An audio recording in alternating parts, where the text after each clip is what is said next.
स्वागत है आपका। न्यूज 18 देख रहे हैं आप और मैं हूं आपके साथ अंशिका पाठक। शुरुआत करेंगे बुलेटिन की उज्जैन से आ रही खबर के साथ। उज्जैन के महाकालेश्वर मंदिर में वीआईपी दर्शन के विवाद के बाद प्रशासन अब कड़ी कार्रवाई करते हुए नजर आ रहा है। मंदिर में भस्म आरती की जो फर्जी परमिशन है उसको लेकर कार्रवाई चल रही है। मंदिर प्रशासन ने रात में अचानक छापेमारी की। महाकाल मंदिर के प्रशासक गणेश धाकड़ ने भेष बदलकर खुद स्थिति का जायजा लिया। इस कार्रवाई के बाद सामने आया कि 1705 परमिशन होने के बावजूद सिर्फ 1400 श्रद्धालु ही भस्म आरती में शामिल हो पाए। बाकी 300 लोग जिनके पास परमिशन थी आरती में नहीं पहुंचे, जिससे फर्जीवाड़े का खुलासा हुआ है।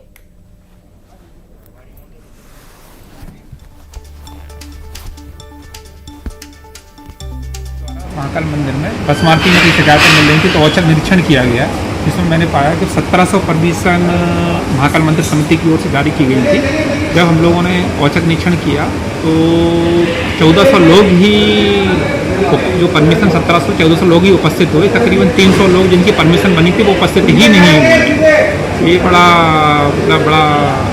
विषय है कि लोग नहीं आए, सिर्फ 1400 लोग ही आए और इस तरीके से हम लोग आगे भी लगातार कंटिन्यू।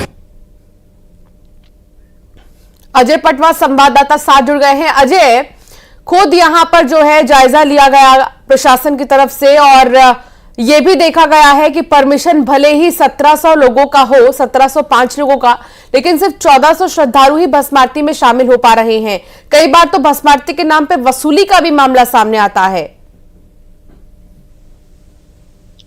जी देखिए, जिस तरीके से 12 ज्योतिर्लिंगों में बाबा महाकाल के दरबार पे बड़ी संख्या में श्रद्धालु आते हैं, तो वे अपने आप को पहले भगवान के दर्शन कर उनका आशीर्वाद लेते हैं। पर ऐसे श्रद्धालु होते हैं जो बाबा महाकाल की भस्म आरती देखना चाहते हैं, लेकिन भस्म आरती के नाम पर जो काला बाजारी करने वाले और जो दलाली करने वाले लोग हैं, वे इस तरीके से फर्जी परमिशन बनाकर उनको ऊंचे दामों में बेची जाती है। वहीं जो वीआईपी वाला मामला उठा, इस मामले के बाद प्रशासन सख्त हुआ है। वहीं मंदिर प्रशासक गणेश धाकड़ ने अपना वेश बदलकर महाकालेश्वर मंदिर में होने वाली भस्म आरती के दौरान पहुंचे, तो जिसमें 1705 परमिशन थी, जिसमें 1400 लोग ही उसमें सम्मिलित हो पाए, बाकी 300 लोग नदारत हो गए।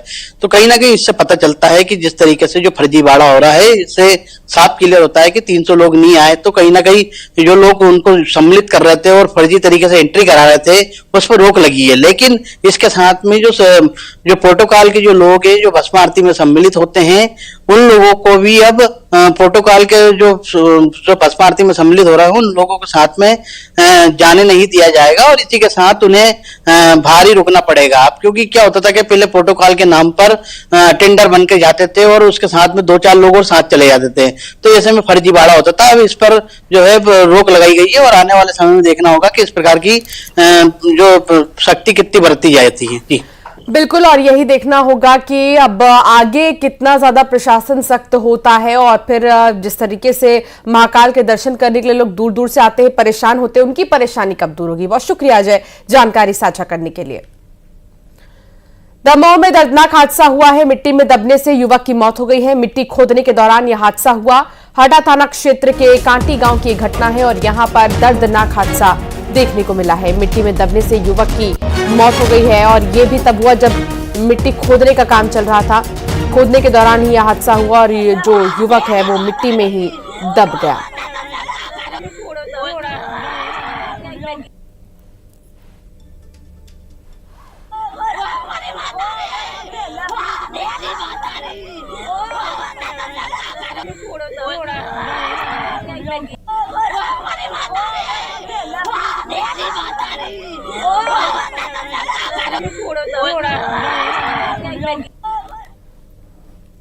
रीवा में त्योथर में लापता महिला की लाश मिली है। जमीन के अंदर लापता महिला की लाश मिली। फरार पति पर हत्या कर शव दफनाने की आशंका जताई जा रही है और पुलिस मामले की जांच कर रही है। त्योथर में लापता महिला की लाश मिली है। जमीन के अंदर लापता महिला की लाश मिली और फरार पति पर हत्या कर शव दफनाने की आशंका जताई जा रही है और फिलहाल पुलिस इस पूरे मामले में जांच कर रही है।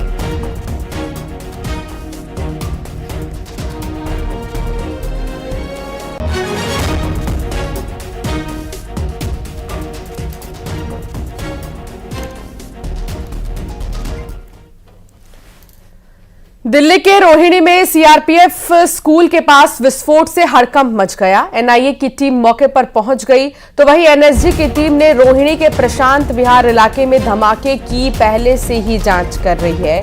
एनएसजी की टीम मशीनों की मदद से जांच कर रही है। इसी बीच खबर आ रही है कि एनएसजी की टीम ने जांच का दायरा बढ़ा दिया है। स्कूल की दीवार से आगे दुकानों की मैपिंग भी कर रही है। बताया गया है कि दिल्ली में सीआरपीएफ स्कूल के पास धमाके के बाद जो पास की दुकानें और कार है उनके शीशे टूट गए। साथ ही धमाके वाली जगह से सफेद पाउडर बरामद हुआ है।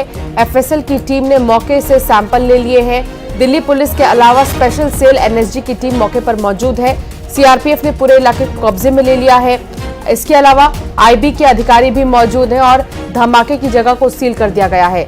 सवाल ये कि धमाका था किस चीज का और तमाम जो टीमें हैं वो मौके पर इस वक्त मौजूद हैं ताकि ये जल्द से जल्द पता लगाया जा सके कि आखिर ये हुआ क्या। और ये सफेद धुआं आप देखिए, धुएं का गुब्बार जो है यहाँ पर देखने को मिला। एक तो दिवाली, लेकिन ये दिवाली के पटाखे नहीं लग रहे हैं क्योंकि इससे आसपास के इलाकों के दुकान और जो कार खड़े थे उनके शीशे टूट गए। इतनी तेज आवाज थी, सोचिए धमाके की आवाज इतनी तेज कि पूरे इलाके में लोग सन्न रह गए कि आखिर यहाँ हुआ क्या। बहुत ही ज्यादा तेज आवाज, अगर आप सुन पा रहे हो धमाके की आवाज, इतना तेज धमाका, लोग सोचते रह गए। आईबी की टीम से लेकर एफएसएल की टीम, एनडीआरएफ, बम निरोधक दस्ता भी मौके पर मौजूद है जो कि जांच कर रहा है। न केवल स्कूल तक ही बल्कि स्कूल के आसपास के तरफ भी जांच की जा रही है कि आखिर ये धमाका था किस चीज का, किस सामग्री का था। अब इन पार्ट्स पर नजर डालिए। स्कूल के पास ब्लास्ट होता है, धमाके की जांच चल रही है। एनएसजी मौके पर मौजूद है, डॉग स्क्वाड मौके पर मौजूद है, एफएसएल की टीम जांच में जुटी है। इतना तगड़ा धमाका कि आसपास के दुकान और गाड़ियां जो खड़ी थी मौके पर उनके शीशे तक चटक गए। सोचिए कि क्या रहा होगा, अभी कुछ भी नहीं कहा जा सकता, लेकिन बहुत जरूरी है कि जांच की जाए और उसके बाद ये पता चल पाएगा कि आखिर ये था क्या जो कि इतनी तेज आवाज, इतना तेज ब्लास्ट हुआ। एनडीआरएफ की टीम भी मौके पर मौजूद है। कोई जनहानि नहीं हुई है, फिलहाल जांच पड़ताल जारी है। सूत्रों के हवाले से खबर है, करवा चौथ के दिन दिल्ली में बम धमाके की साजिश रची गई। धमाके में अमोनियम नाइट्रेट और फास्फोरस होने का शक जताया जा रहा है। लोकल मार्केट से सामान लेकर बम बनाने का शक भी जताया जा रहा है। इसके अलावा धमाके के पीछे कट्टरपंथियों के होने का भी शक जताया जा रहा है। करवा चौथ के दिन कौन है जो माहौल बिगाड़ रहा है और आखिर क्या मंशा है लोगों की इसको ब्लास्ट करने के पीछे, अभी जांच के बाद ये पता चल पाएगा।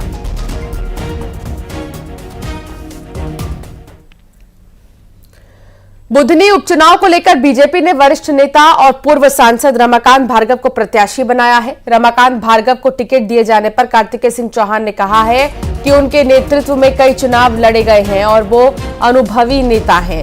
उन्होंने कहा कि बीजेपी में कई ऐसे नेता हैं जो मुझसे ज्यादा योग्य और डिजर्विंग है। इसके साथ ही उन्होंने कहा कि उन्होंने कभी टिकट की उम्मीद में काम नहीं किया। बुधनी के लोगों के पास जाने के लिए मुझे किसी टिकट की जरूरत नहीं है।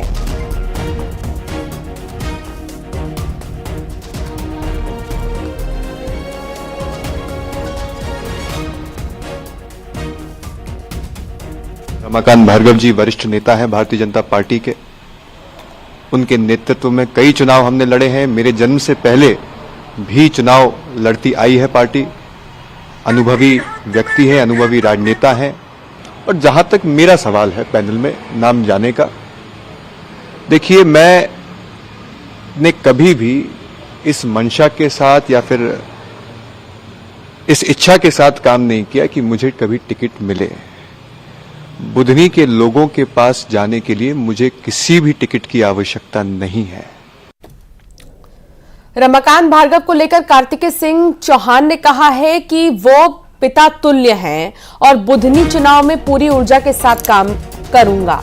इसके साथ ही उन्होंने कहा है कि सलकनपुर माता मंदिर में रमाकांत भार्गव के साथ दर्शन पूजन करेंगे और बुधनी के चुनाव में दोगुनी ताकत के साथ हम चुनाव लड़ेंगे और जीतेंगे। मेरे लिए सचमुच में इससे बड़ा कोई सौभाग्य नहीं हो सकता कि पार्टी के मेरे उन सभी कार्यकर्ताओं ने मेरे नाम को आगे बढ़ाया, पैनल तक पहुंचाया कि जिस प्रकार से बुधनी का चुनाव आदरणीय शिवराज सिंह चौहान जी के नेतृत्व में पार्टी लड़ती आई है, उससे ज्यादा ताकत के साथ आदरणीय रमाकांत भार्गव जी के नेतृत्व में बुधनी विधानसभा का चुनाव हम लड़ेंगे। दादा मेरे लिए पिता तुल्य है और मेरे लिए तो सचमुच में कोई अंतर ही नहीं है। जैसे पहले मैं चुनाव में काम करता आया हूं, संगठन के नेतृत्व में मैं काम करता आया हूं, वैसे अब भी मैं। वासु चौरे संवाददाता साथ जुड़ गए हैं। वासु, बुधनी से जो चल रहा था कि कार्तिकेय चौहान को क्या मैदान में उतारा जाएगा, अब इस पर ब्रेक लग चुका है और रमाकांत भार्गव को लेकर कार्तिकेय चौहान ने बहुत बड़ी बात कही है।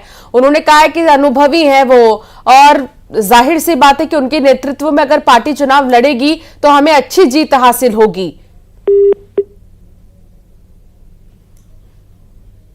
वासु से संपर्क नहीं हो पा रहा, दोबारा साधने की कोशिश करेंगे, लेकिन आपको बता दें कि बीजेपी ने अपने उम्मीदवार के नाम का ऐलान कर दिया है। रमाकांत भार्गव होंगे भारतीय जनता पार्टी के उम्मीदवार बुधनी से।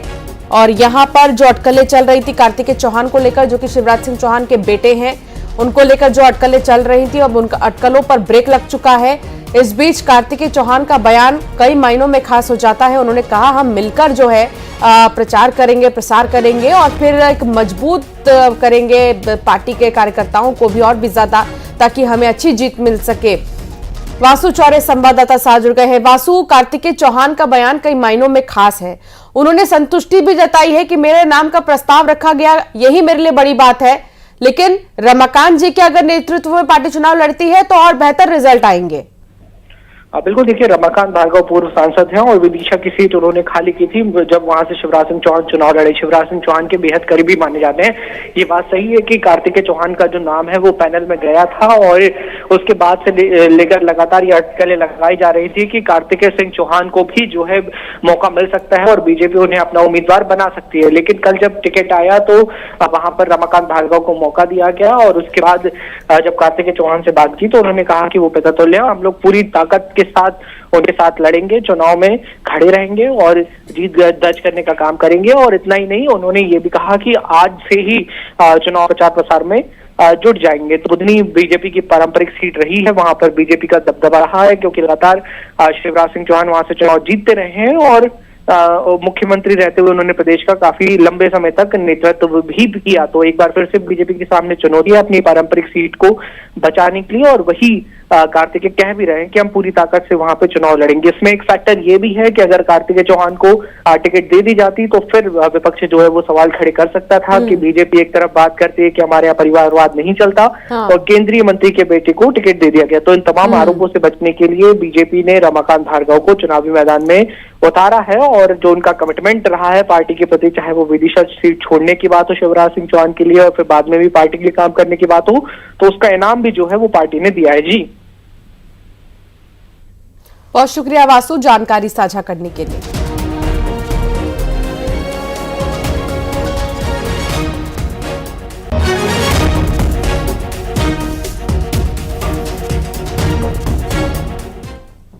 और चलिए अब एक नजर सुपरफास्ट खबरों की ओर।